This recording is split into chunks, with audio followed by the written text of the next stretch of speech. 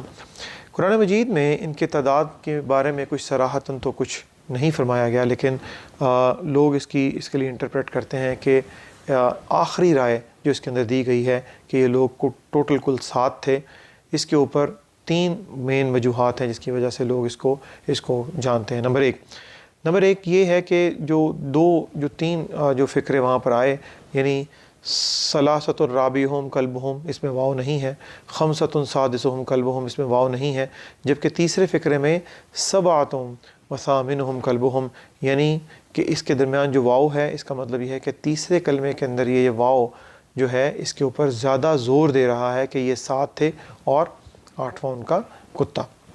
اسی طریقے سے لفظ قالو، جب وہ آپس میں بحث کر رہے تھے کہ کم لبستم، کہ ہم کتنی دیر سوئے ہوں گے، تو اس میں لفظ قالو دونوں جگہ پر آیا ہے، تو 2 لوگ تھے، اس کے 2 رائے کے اوپر لوگ تھے۔ اگر آپ کو گرامر کا کچھ اندازہ ہو تو اس کے اندر واحد، مثنیٰ اور جمع ہوا کرتے ہیں، یعنی 1، 2 اور 2 سے زائد، تو یہاں پر جمع کا صیغہ قالو۔ تو اگر کوئی سوال پوچھنے والا ان سے پوچھ رہا ہے کہ کم لبستم، تو ایک گروہ نے کہا کہ قالو لبسنا یومن او بعد یوم، یعنی کہ 3 سے زائد، 2 سے زائد لوگ، یعنی کہ 3 کی رائے یہ تھی کہ ہم لوگ 1 دن یا اس سے زائد، اور دوسرا گروہ جو تھا انہوں نے بھی لفظ قالو استعمال کیا، کہ قالو، انہوں نے بھی لفظ قالو یہاں پر استعمال کیا۔ تو دونوں لفظوں میں اس کی تقرار ہے کہ تقریباً 3 اور 3 6 اور 7واں پوچھنے والا 7، اور اسی طریقے سے رومن لٹریچر کے اندر 7 سلیپرز کا ذکر بھی موجود تھا۔ لیکن اس معاملے میں ایک اور نقطہ یہ ہے کہ اگر ہمارے پاس اس کے بارے میں کسی قسم کی کوئی دین کے حوالے سے، کوئی قامت دین یا دعوت دین کے حوالے سے کوئی اہم نقطہ بحث کرنے کے لیے نہ ہو تو اس کے اوپر وقت ضائع نہ کیا جائے۔ اللہ فرماتے ہیں فَلَا تُمَارِ فِيهِمْ إِلَّا مِرَاءً ظَاهِرًا، تو اے نبی آپ ان کے بارے میں جھگڑا مت کریں سوائے سرسری بحث کے، وَلَا تَسْتَفْتِ فِيهِمْ مِنْهُمْ أَحَدًا، اور نہ ہی آپ پوچھیں ان کے بارے میں کسی سے، یعنی کہ بحث و نظام میں پڑھنے کی ضرورت نہیں ہے۔ وَلَا تَقُولَنَّ لِشَيْءٍ إِنِّي فَاعِلٌ ذَلِكَ غَدًا۔ اب آخری 4 آیات جو اس رکوع کی ہیں، اس میں حکمت کے بھرپور 4 آیات آ رہی ہیں۔ نمبر 1، اس میں 4 امپورٹنٹ پہلو ہیں۔ نمبر 1 کہ کبھی بھی کوئی کام جو ہے اس کے اوپر دعویٰ نہ کریں کرنے کا، اور ہمیشہ جب بھی کوئی کام کرنا ہو اللہ سے مدد مانگیں اور انشاءاللہ کہیں۔ نمبر 3، اگر آپ کسی کام کو کرنے پہ بھول جائیں تو اللہ کا ذکر کریں کہ اللہ تعالیٰ بہتری فرمائے۔ اور نمبر 4، ہر معاملہ اللہ وحدہ لا شریک کے سپرد کر دیں۔ یہ واقعہ ہے کہ جب قریش مکہ نے جب یہ سوال نبی کریم صلی اللہ علیہ وسلم سے کیا تو نبی کریم صلی اللہ علیہ وسلم نے فرمایا کہ میں اس کے متعلق کل تمہیں بتاؤں، اس کو بارے میں مطلع کروں گا۔ اور پھر اللہ کی حکمت یہ ہوئی کہ کئی دن تک وحی نہ آئی، تو نبی کریم صلی اللہ علیہ وسلم کی شدید پریشانی کا سامنا تھا۔ تو یہ ایک تلقین اور تعلیم فرمائی گئی ہم لوگوں تک کے لیے بھی کہ ہم کبھی بھی کسی کام کو انشاءاللہ کے بغیر نہ کہیں۔ اللہ تعالیٰ نے فرمایا وَلَا تَقُولَنَّ لِشَيْءٍ إِنِّي فَاعِلٌ ذَلِكَ غَدًا، کسی چیز کے بارے میں کبھی یہ نہ کہا کریں کہ میں کل کام ضرور کر لوں گا، إِلَّا أَن يَشَاءَ اللَّهُ، مگر یہ کہ اللہ جو چاہے۔ یہ کلمات حمیدہ ہیں جس میں انشاءاللہ، اگر کوئی کام کرنا ہو تو انشاءاللہ کہیے، اگر کوئی مشکل کام آسان ہو جائے تو اس کے لیے الحمدللہ کہیے، اگر جب آپ اپنے کسی اہل و عیال کو یا کسی اور دوست و احباب کو خوش دیکھیں تو اس کے لیے ماشاءاللہ کہیے۔ الحمدللہ یہ تمام توحیدی کلمات ہیں اور یہ تمام الفاظ اس صورت کے اندر جا بجا موجود ہیں۔ اور پھر فرمایا وَاذْكُرْ رَبَّكَ إِذَا نَسِيتَ، اور اپنے رب کو یاد کر لیا کیجئے جب آپ بھول جائیں۔ وَقُلْ عَسَىٰ أَن يَهْدِيَنِي رَبِّي، اور کہیے ہو سکتا ہے کہ میرا رب میری رہنمائی کر دے، لِأَقْرَبَ مِنْ هَٰذَا رَشَدًا، اس سے بہتر بھلائی کی طرف، یعنی کہ تمام کام اللہ تعالیٰ کی طرف تفویض الامر الی اللہ کے طور پہ کرنے چاہیے۔ دوبارہ دیکھیے وَاذْكُرْ رَبَّكَ إِذَا نَسِيتَ وَقُلْ عَسَىٰ أَن يَهْدِيَنِي رَبِّي لِأَقْرَبَ مِنْ هَٰذَا رَشَدًا، کہ ہو سکتا ہے کہ میرا رب میری رہنمائی فرما دے اس کی طرف جو کہ کچھ بھلائی ہے، یعنی کہ اگر اللہ کو کچھ منظور ہوگا تو میں کامیاب ہو جاؤں گا، اور اگر اللہ کو یہ معاملہ، اگر اللہ نہ چاہے تو میرے لیے کسی بہتر کام کا اسباب پیدا فرما دے گا۔